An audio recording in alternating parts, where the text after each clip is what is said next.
Nós estamos encerrando hoje uma série de mensagens com o tema compulsão, escravos dos excessos. Compulsão, escravos dos excessos. Se a gente olhar um pouco para o nosso comportamento, para a nossa vida, ok? Antes de nós olharmos para a cultura e para a sociedade, nós vamos perceber que nós não temos medida para as coisas. Nós sempre vamos aos excessos. Isso pode ser constatado, por exemplo, na forma que nós comemos, das coisas que nós gostamos, mas se a gente ampliar isso, nós vamos perceber que diversas áreas da nossa vida manifestam essas compulsões. Eu lembro que quando os meninos eram pequenos, especialmente o Theo, eu sentava no sofá, esticava as minhas pernas e balançava ele com as minhas pernas. E ele falava, mais. As pernas doíam, né? Eu sempre fui um cara fora de forma, então você imagina, né? Eu balançava. E ele falava, mais, pai. Não, filho, tá bom. Não, mais, pai. E o que era um motivo de alegria, ele começava a ficar chateado porque ele queria mais, né? Você sabe que isso é uma demonstração de que todos nós sempre queremos mais. E esses excessos, eles mostram esse descontrole que nós temos. A nossa natureza sempre tende aos excessos. E o que seria então compulsão? Compulsão é essa tendência humana que nós temos de fazer algo de forma incontrolável, de forma a nos controlar, um desejo, uma vontade que nos controla, que faz com que a gente perca a percepção daquilo, se aquilo é saudável ou não, e muitas vezes isso nos torna escravos, de uma maneira que nós não conseguimos imaginar a nossa vida sem aquilo. Então olhe para a sua vida, e aqui eu quero fazer algumas reflexões para você se conectar comigo. Você consegue identificar quais são os seus excessos? Aonde você se excede? Aonde manifestam-se na sua vida essas compulsões? Eu não estou falando só de hábitos e atitudes do dia a dia, eu estou dizendo de comportamento, de pensamento, de atitude, e que englobam todas as áreas da nossa vida e que manifestam o quê? Esses excessos. E diante disso, há uma conexão para nós importante, porque a Bíblia chama esses excessos da nossa tendência humana em pecar. O que é pecado? Poderia ser caracterizado como excesso, porque o pecado, ele distorce aquilo que nós somos. O pecado, ele me separa de Deus e me separa das pessoas, assim como nossas compulsões, que mostram a nossa tendência humana, o pecado também tem na nossa origem humana o grande desafio. O que seriam as nossas compulsões? Seriam o indicativo da nossa própria natureza. E a Bíblia chama isso de pecado. E nós estamos estudando o Salmo 51. O Salmo 51 é uma confissão pública de Davi. Davi comete um erro na sua vida. Esse erro é um adultério. A gente estudou todos os cenários desse erro. Ele comete esse erro, ele adultera. Agora, ele não só adultera, mas ele cria uma narrativa em torno desse adultério, ao ponto de que ele vai criar certas mentiras, até que no momento, um profeta chega para ele e descobre, e desnuda os seus erros. E visivelmente constrangido, Davi se vê consumido pela culpa, e ele escreve esse salmo, o Salmo 51, que faz parte de um grupo de salmos, de 7 salmos, chamado Salmos Penitenciais, onde Davi torna público a sua confissão, onde Davi vai falar e vai reconhecer diante das pessoas, diante de Deus e da sociedade da época, os seus erros. E nós estudamos o seguinte movimento do texto, do Salmo 51. Ju, pode passar a outra tela? Não, tem uma tela anterior lá, isso. Nós vimos o pedido de ajuda de Davi, porque ele é consumido por aquele sentimento de culpa, ele é consumido pelo seu erro, ele não sabe mais o que fazer, o constrangimento público, o constrangimento religioso, o constrangimento moral, e ele começa o salmo fazendo um pedido de ajuda.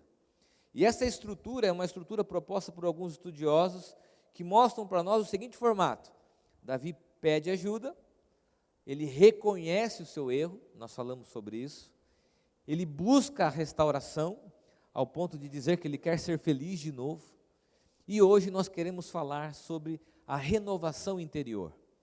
Esses seriam os movimentos dentro do texto para que a gente possa então lidar com as compulsões. Primeiro, reconhecer que nós temos um problema. Eu não consigo lidar com isso sozinho. Eu reconheço o meu erro. Buscar reparação, buscar acerto. Por isso que Davi faz uma confissão pública. A confissão pública de Davi é buscando um reparo, uma reparação das consequências das suas falhas na vida das pessoas que ele amava e também na vida da sociedade da época, porque ele era um rei. E hoje nós queremos falar sobre a renovação interior, e eu quero ler com você o texto, enfatizar a parte do versículo 10 ao versículo 13.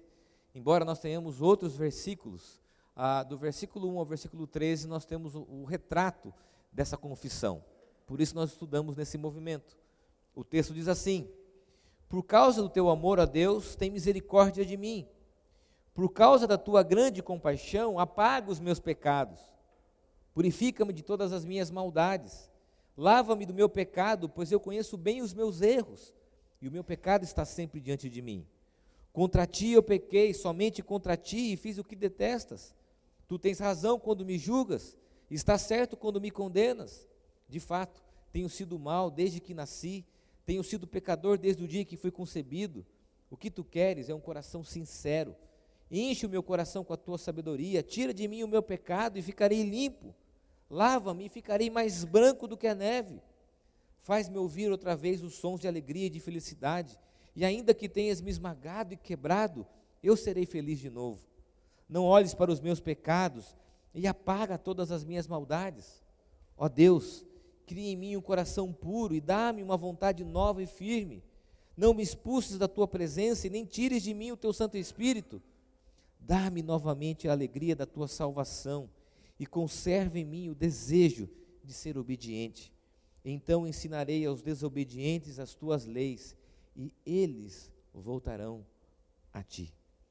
Interessante essa última parte da confissão, é que Davi, ele vai, de alguma forma, buscar essa renovação interior.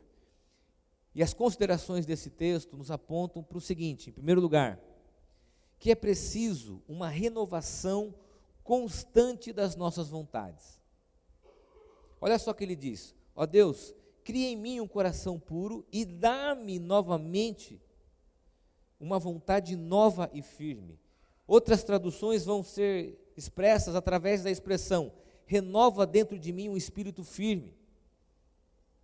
Numa tradução livre, diz assim: Deus faz em mim um novo começo. Por que Davi pede isso? Por que ele pede uma nova vontade? E uma vontade ainda firme? Porque é uma contraposição aqui. Ele sabe que a sua vontade, ela é vulnerável, ela é volátil, ela é instável, ela é passageira. Ele sabe disso, por isso que ele pede uma nova vontade, em contraste com o versículo 5, onde nós vimos que ele reconhece que ele é pecador desde que nasceu.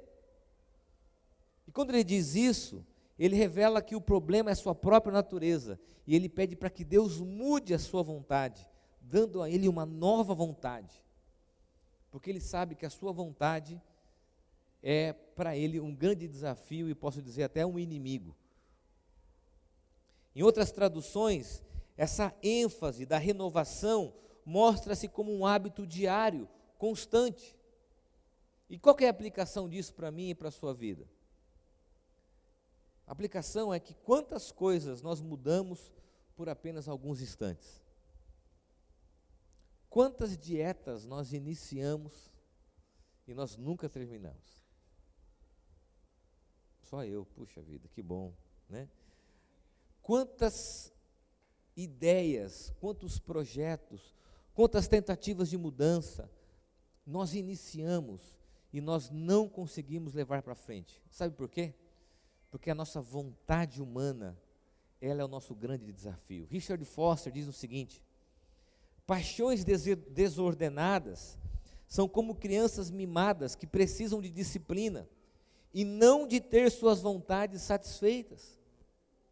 O que acontece com a gente? Vou dar aqui alguns exemplos do dia a dia, para não entrar em algumas áreas mais sérias, porque o tema é um tema muito sério. Por exemplo, quando você está em casa e você fala assim: puxa, que vontade de comer um chocolate. Aí você fala: não quero pensar nisso. De repente você pensa nisso de novo, você pensa nisso de novo, você pensa de novo, e você está indo atrás das suas vontades. E você vai lá, pega o seu carro, vai no lugar, come o chocolate, sacia a sua vontade, e você fala, mas por que eu fiz isso? Porque a nossa própria vontade nos impulsiona para aquilo que nos faz mal. Então, diante do quadro das compulsões e dos excessos, a nossa vontade surge como um inimigo, como alguém que joga contra a gente. Quantas vezes nós iniciamos um processo de mudança e logo diante das primeiras dificuldades nós desistimos? No trato das compulsões, no trato dos nossos excessos, daquilo que nos escraviza, é preciso constância. E preste bem atenção, uma renovação diária da nossa vontade de superar e de enfrentar os nossos erros. Porque se isso não acontecer, a constância diária, a renovação diária, nós continuaremos escravos das nossas compulsões. E quem pode fazer isso? O Espírito Santo de Deus. A Bíblia diz que é o Espírito Santo de Deus que convence o coração do homem do pecado e do juízo. Por isso que Davi, no versículo 11, diz, não me expulses da tua presença, nem tires de mim o teu Santo Espírito, porque ele sabe que diariamente ele precisa do convencimento, da presença do Espírito na vida dele, para que esse Espírito dê a ele uma nova vontade, uma vontade firme, inabalável, porque ele sabe que a vontade dele é passageira, é volúvel, é inconstante, assim como a gente. Eu lembro que, alguns anos atrás, eu fui fazer um exame de rotina e constatou que a minha glicemia estava um pouco alta. Aí o médico pediu para refazer o exame, porque talvez eu tinha comido alguma coisa antes do exame e isso possa ter alterado. Quando eu fiz, novamente deu no limite. Ele falou, você vai cortar o açúcar. Comece cortando o açúcar do seu café. Eu falei, ok. E aí você vai perceber o quanto você é escravo de alguma coisa quando você tenta se libertar dele. Que difícil é cortar o açúcar da vida. Que difícil é nas primeiras semanas você tomar um café sem açúcar. Uma coisa amarga, sem gosto, e aí você busca na internet outras alternativas, outros tipos de açúcar natural, e você vê que mesmo assim, aquilo não pode você usar daquilo como alternativa, você tem que cortar o açúcar, não há atalho, e você precisa vencer os seus hábitos. Até que um amigo chegou para mim e falou, cara, se você tomar café sem açúcar durante 30 dias, você nunca mais vai tomar café com açúcar. Foram os 30 dias mais longos da minha vida, mas eu venci. E hoje eu não consigo tomar mais café com açúcar. Quando eu vou num lugar, coloco açúcar, eu falo, você estragou o café, o sabor daquilo que é o café. Embora exista a gourmetização do café hoje, né? Você percebe que o quanto aquilo te dominava. Estou dando um exemplo de uma coisa muito simples, para aplicar na nossa vida como um todo. Se nós somos de acordo com as nossas vontades, nós nos tornaremos e continuaremos escravos dos nossos excessos.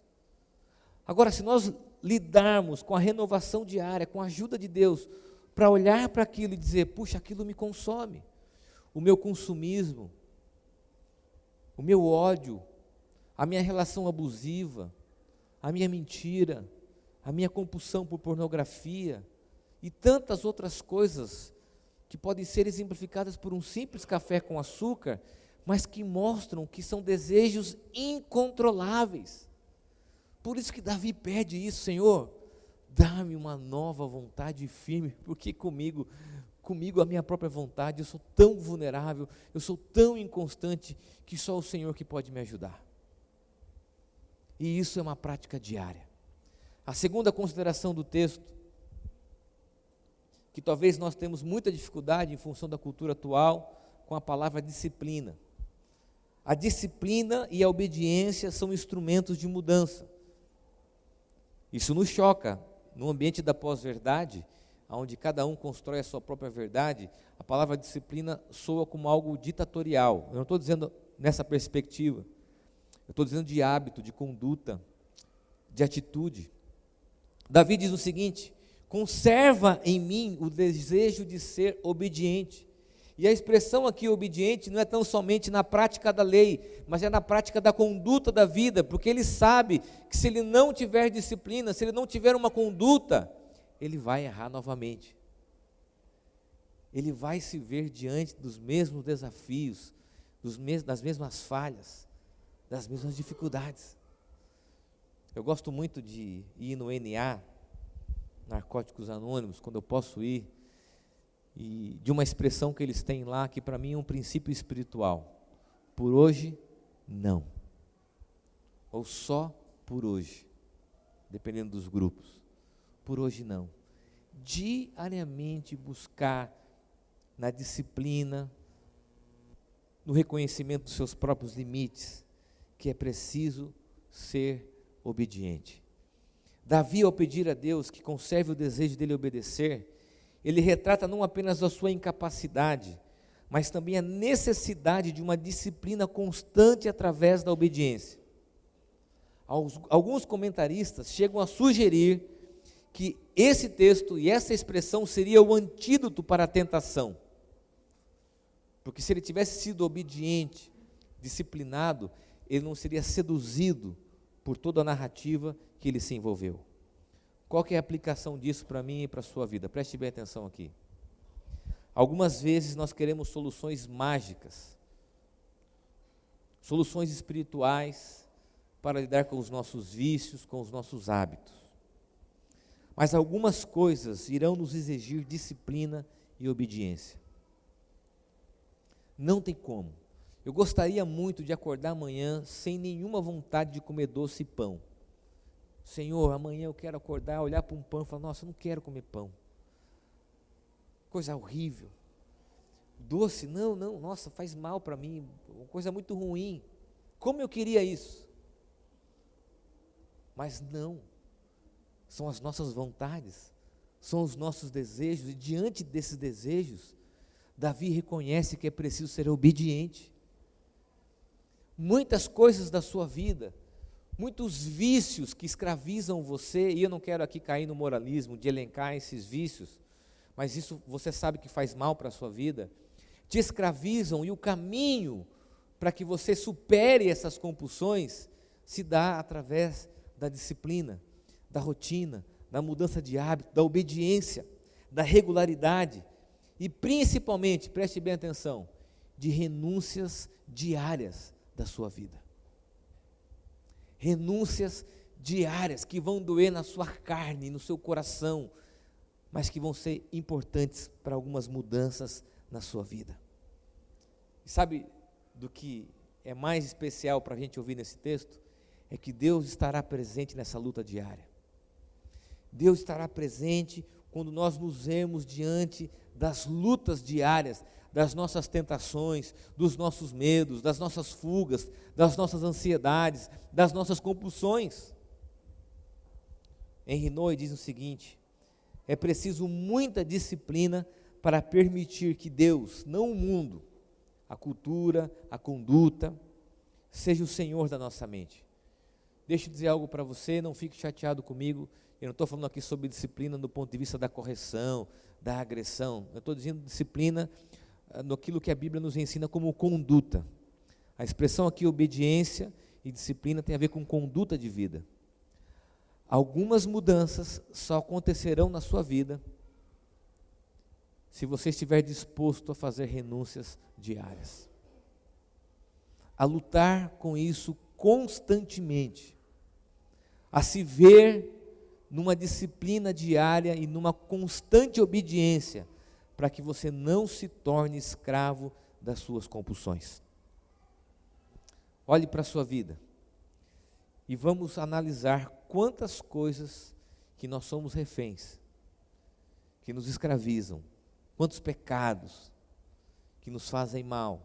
E quando eu falo pecado, eu não me refiro só ao quadro moral que muitas vezes nós fomos criados a falar, como bebida ou comida. Eu me refiro a toda a conduta humana, como o preconceito, como a violência, como a mentira, como o desrespeito, como qualquer ato que fere a dignidade humana e que te escraviza.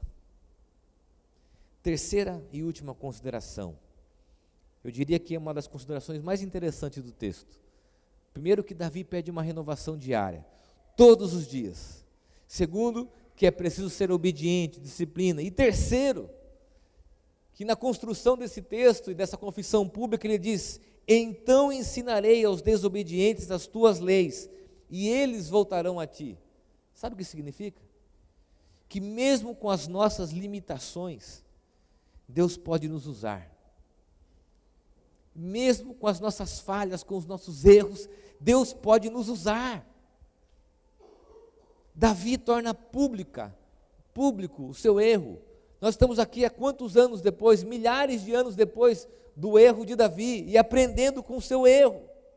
A palavra aqui ensinar, sugere os estudiosos, é dar testemunho, mostrar para os outros aquilo que aconteceu com Davi e como ele aprendeu com aquela experiência. Davi não quer tão somente mostrar da sua capacidade, mas ele quer se colocar à disposição a ensinar os outros a partir da sua experiência. Ele quer transmitir essa experiência de restauração e de perdão a outras pessoas. Tanto isso é verdade que nós estamos aqui hoje, olhando para o Salmo 51 e aprendendo com ele. Agora, Davi não aponta para si mesmo, Davi aponta para o Deus perdoador, para o Deus restaurador, para o Deus curador, para o Deus que age com a sua graça. Ele não fala sobre ele, mas ele fala sobre Deus. E aqui tem uma coisa interessante. A gente vive uma cultura onde as pessoas celebram as histórias de sucesso. A gente é doido para ouvir um case de sucesso, de alguém que saiu de um testemunho de fracasso para um testemunho de vitória, não é verdade? A gente vê na internet, naqueles links patrocinados que surgem principalmente no YouTube, alguém falando assim: olha, eu tinha tanto e agora tenho tanto. Ou alguém que sobe lá e diz assim: olha, eu perdi tantos quilos, olha como eu estou magro, bonito, e você fala: meu Deus, como que eu faço isso? A gente gosta dessas transições. Davi está indo na contramão dessa cultura atual, dizendo: olha, eu posso ensinar e posso ajudar partindo dos meus erros. Olha que interessante.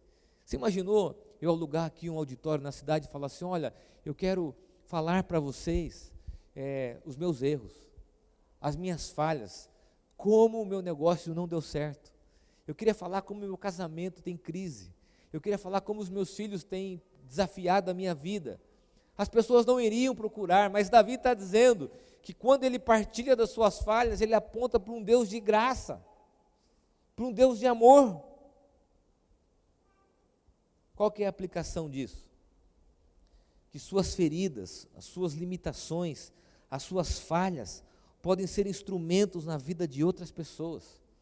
Olha o que o Henry Nouwen diz: a questão principal não é como podemos esconder nossas feridas, mas como podemos colocá-las a serviço dos outros. Eu lembro muito bem de uma experiência que ali nós tivemos. O mesmo tinha por volta de 1 ano e meio, ainda estava internado. Nós estávamos em casa, tocou o telefone da Aline, uma pessoa ligando para ela, dizendo assim: olha, vocês não podem ajudar um casal que acabou de descobrir que um filho também tem problemas, né? Foi diagnosticado com uma síndrome. Vocês não poderiam ir até lá, falar um pouco da vida de vocês e ajudá-los? Eu lembro que a Aline desligou o telefone e falou assim: mas o que nós vamos falar?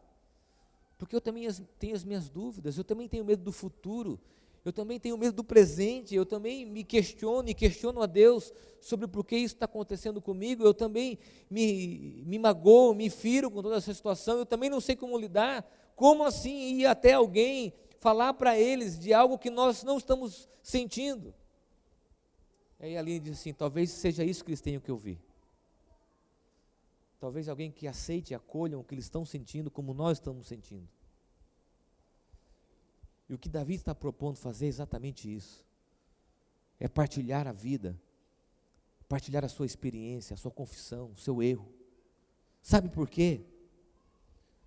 Porque ninguém precisa ser perfeito para ajudar o outro.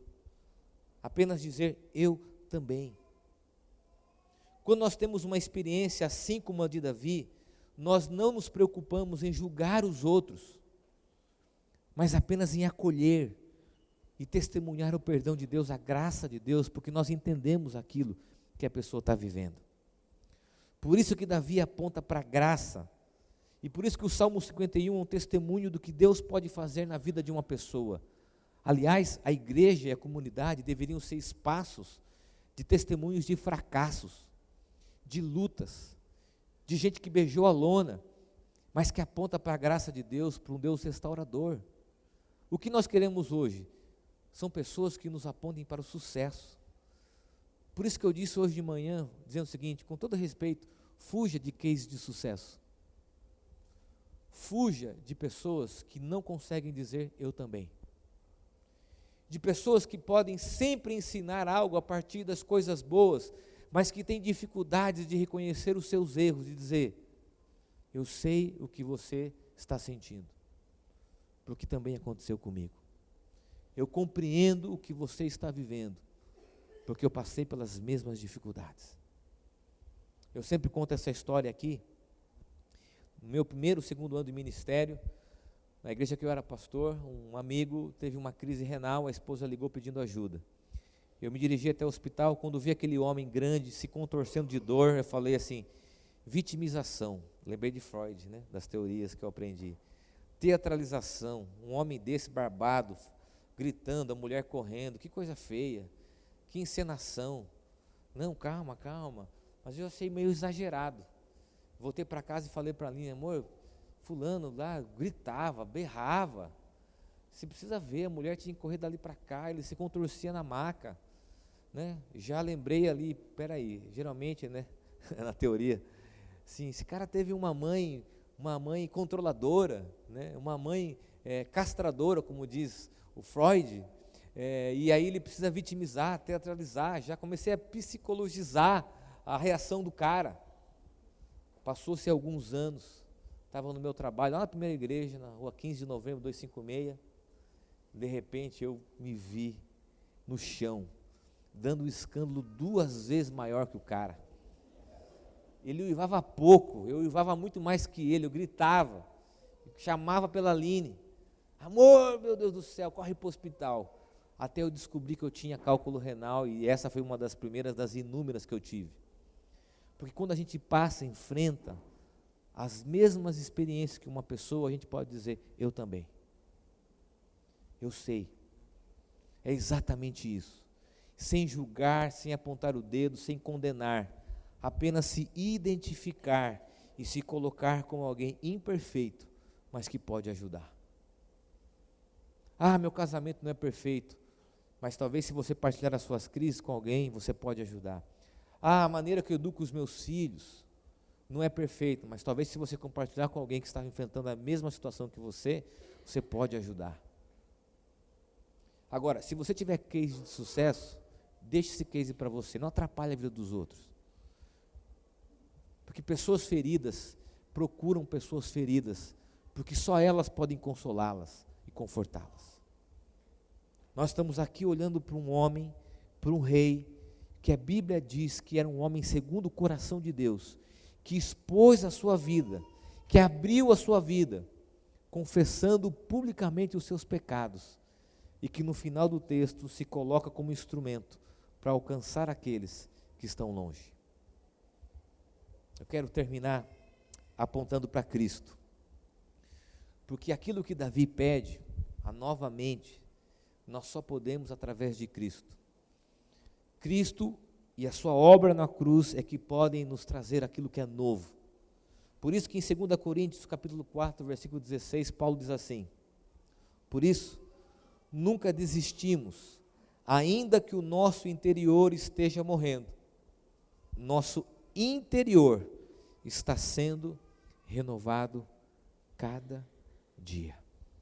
Queridos, eu gostaria muito de orar aqui no final do culto, e alguns desejos, algumas paixões, algumas compulsões, alguns erros, vícios, pecados, todas essas coisas que nos controlem, sumissem num passe de mágica. O Espírito Santo de Deus pode fazer isso.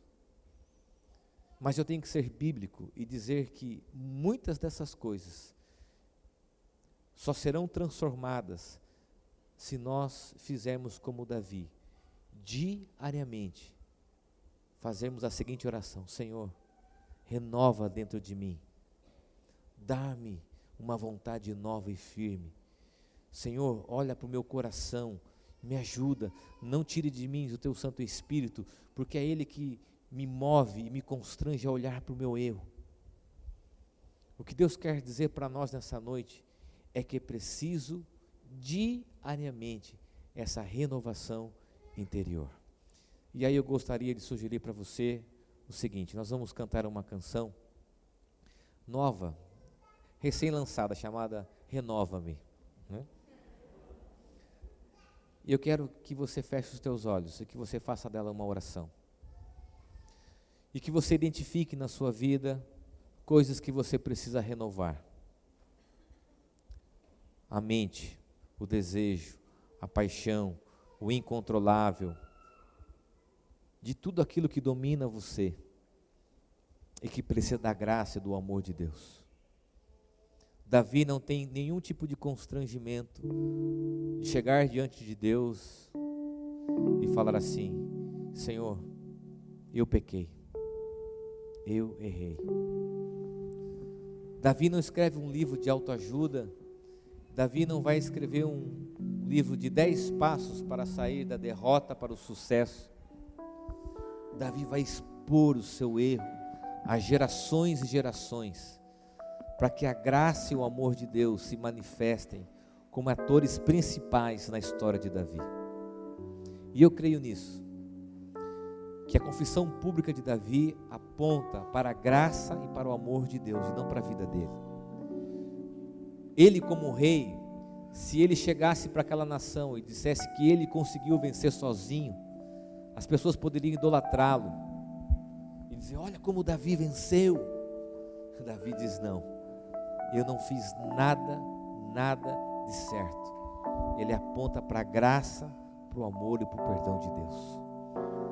Ele confessa o seu erro publicamente, ele busca reparação, ele busca renovação, e ele busca diariamente a presença de Deus, para que essa presença seja o combustível para a nossa vida.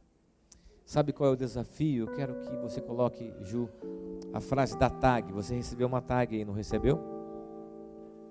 O que diz a tag? Cria em mim, ó Deus, um coração puro e renova dentro de mim um espírito inabalável. Essa expressão aqui, inabalável, sugerem os estudiosos, é em contraste com a nossa vulnerabilidade. A gente é vulnerável, passageiro, inconstante. Não é inabalável no sentido de fortaleza, no sentido de ser uma pessoa firme e forte, mas é inabalável no sentido de não sermos inconstantes. Quero fazer um desafio para você. Amanhã você vai acordar, você vai pegar essa tag, pôr no seu celular, na sua capinha, no carro, na sua bolsa, no espelho, não sei aonde. E todos os dias você vai orar como Davi. Cria em mim, ó Deus, um coração puro e renova dentro de mim um espírito inabalável. Para que essa oração seja um diagnóstico de que você precisa dele diante dos seus excessos. Para que essa oração relembre você diariamente que você precisa da graça e da presença dele diante daquilo que te faz mal. Talvez esse texto seja a ilustração correta da expressão que nós ouvimos no NA, por hoje não. E junto com essa expressão dizer: Senhor, cria em mim um coração puro e renova dentro de mim um espírito inabalável. Eu quero convidar você então a fechar os teus olhos. O Senhor conhece o nosso coração, conhece os nossos sentimentos, conhece os nossos pensamentos, e sabe, ó Deus, o que nos faz mal, o que nos escraviza, conhece as nossas compulsões, os nossos vícios, defeitos, mentiras, pensamentos, e de tantas coisas que lutamos diariamente, e que precisamos da Tua graça, do Teu perdão. Por isso, ó Deus, a nossa oração é como a oração de Davi. Renova dentro de nós uma nova vontade firme e um espírito inabalável. Cria em nós um coração puro. Ó Deus, diariamente que essa palavra soe sobre nós através do Teu Santo Espírito, e que a partir de Cristo, da nova vida em Cristo, possamos experimentar todos os dias a novidade de vida. Ó Deus, aqui estão homens e mulheres, jovens, adolescentes, que enfrentam lutas como as minhas, e que precisam da Tua companhia e do Teu renovo. Renova-nos, ó Deus, nessa noite. Renova-nos nessa noite, ó Deus. É o que eu oro no nome de Jesus. Amém.